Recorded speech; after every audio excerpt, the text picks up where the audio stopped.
Football নিয়ে ভবিষ্যৎবাণীর প্রচলন প্রায় 2010 সাল থেকেই দেখা যেত। পল দ্য অক্টোপাস, এই প্রাণীটি দিয়ে প্রায় নির্ভুল প্রেডিকশন করত ফুটবল ভক্তরা।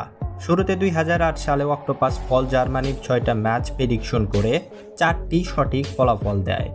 এর 2 বছর পর বিশ্বকাপের জার্মানির 7টি ম্যাচের ভেতর 4টি সঠিক ফলাফল দেয় অক্টোপাস পল। 2026 বিশ্বকাপের উন্মাদনায় ভাসছে পুরা ফুটবল বিশ্ব। আর এই উন্মাদনাকে আরেকটু বাড়িয়ে তুলতে চলছে প্রাণীদের দিয়ে ভবিষ্যৎবাণীর চিত্র। 2026 সালে আর্জেন্টিনা প্রথম ম্যাচে মুখোমুখি হবে আলজেরিয়ার বিপক্ষে।